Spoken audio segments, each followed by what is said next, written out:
সারা বিশ্ব যখন ভাবছিল ইরান ইসরায়েল যুদ্ধের মধ্যে ভারত নিজেকে জড়াবে না, ঠিক সেই সময় ভারত ইরানকে কি দিয়ে সাহায্য করলো দেখুন ও শুনুন সুবীর কি বলছে।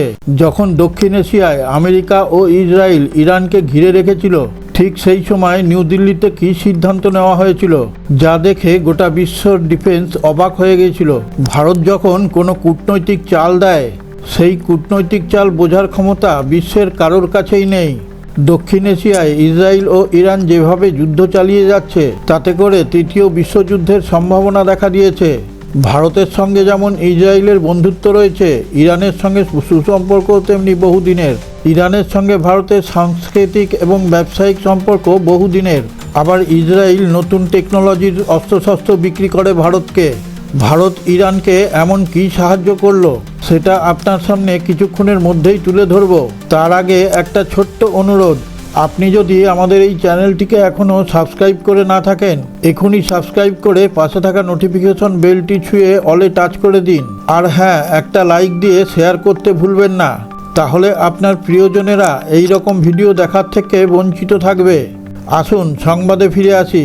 আমেরিকা ইরানের ওপর স্যাংশন লাগিয়ে দেওয়ায় ইরান কারোর কাছ থেকেই কোনো হেল্প পাচ্ছিল না। ঠিক সেই সময় ভারত ইরানকে জীবনদায়ী ওষুধ ও ইঞ্জেকশন দিয়ে ইরানকে সাহায্য করে, যা ইরান তো বটেই, বিশ্বের কেউই সেটা ভাবতে পারেনি। এই সময় ওষুধ ও ইঞ্জেকশন পেয়ে ইরান ভীষণভাবে উপকৃত হয়। ইরানের জনগণ ভারতের জয়গান শুরু করে।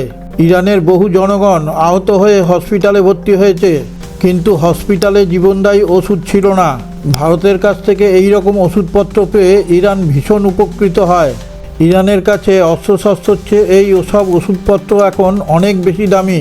আমেরিকা ভারতকে বলে এটা সঠিক কাজ হলো না। ভারত তার প্রতি উত্তরে বলে তাদের সমস্ত সিদ্ধান্ত নয়াদিল্লি থেকে হয়, অন্য কোনো দেশ সেটা ঠিক করে দিতে পারে না।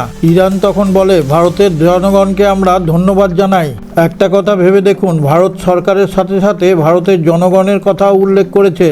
এর থেকে ভারত গোটা বিশ্বকে জানান দেয় 2026 সালের ভারত কারোর কথার উপরে নির্ভর করে চলে না, নিজেদের যেটা সঠিক মনে হয় সেটাই করে। ভারত যেমন বন্ধুত্ব গড়তে পারে, সেমনি মানবিকভাবে বুক চিতিয়েও দাঁড়াতে পারে। এই ওষুধের মধ্যে ছিল ক্যান্সার ও যুদ্ধে আহত হওয়া সমস্ত জনগণের জীবনদায়ী ওষুধ, যেটার অভাবে মানুষ হসপিটালে ভর্তি হয়েও শুয়ে শুয়ে মারা যাচ্ছিল। ভারতের কাছ থেকে ইরান এইসব ওষুধপত্র পাওয়ার পর একটু দম নিতে পারে। ভারতের এই সাহায্যের কারণে আমেরিকা ও ইসরায়েলকে একটু অপ্রস্তুতে ফেলে দেয়। আমেরিকা ভেবেছিল ভারত ইরানের কাছ থেকে একটু দূরত্ব বজায় রেখে চলবে, যাতে তাদের কোনো অসুবিধা না হয়। কিন্তু ভারত কোনো দেশের কথার উপর নির্ভর করে চলবে না। ভারত এটা প্রমাণ করে দিল ইরানের সঙ্গে পুরনো এবং ঐতিহাসিক সম্পর্ক রয়েছে। সেই কারণে যতদূর যাওয়া সম্ভব ততদূরই ভারত যাবে। ভারতের এটা মানবিক কূটনীতির উদাহরণ। কোভিডের সময় ভারত সবাইকে ভ্যাকসিন দিয়েছে, তুরস্কের ভূমিকম্পের সময় ভারত সবার আগে সাহায্য করেছে, এখন ইরানকেও সেইভাবেই সাহায্য করছে। এই সাহায্যে হাত বাড়ানোটা কি শুধু ওষুধের মধ্যেই সীমাবদ্ধ? কখনোই না। ভারতের কূটনীতি বোঝার মতন ক্ষমতা আমেরিকার এখনো হয়নি। এই সময়ে এই ধরনের সাহায্য ইরান সারা জীবন মনে রাখবে। ভারত ইরানকে কোনো অস্ত্রশস্ত্র দিয়ে সাহায্য করেনি, ভারত ইরানকে ওষুধ দিয়ে সাহায্যের হাত বাড়িয়ে দিয়েছে। ভারত ইরানকে এটা বুঝিয়ে দিয়েছে এই দুঃসময়ে তুমি শুধু একাই নও, আমরা তোমাদের সঙ্গে আছি। ভারতের এই কূটনীতি কারোর মাথায় আসবে? ভারত এই যুদ্ধের সঙ্গে নিজেকে জড়ায়নি, কোনো অস্ত্রশস্ত্র কিংবা বোম বারুদও পাঠায়নি, পাঠিয়েছে জীবনদায়ী ওষুধ। ভারতের এই চালাকির জবাব আমেরিকার কাছে নেই। ভিডিওটা দেখার পর আমাদের চ্যানেলের কমেন্টে গিয়ে আপনার সুচিন্তিত মতামত প্রকাশ করুন, আর জয় হিন্দ কথাটা অবশ্যই লিখবেন।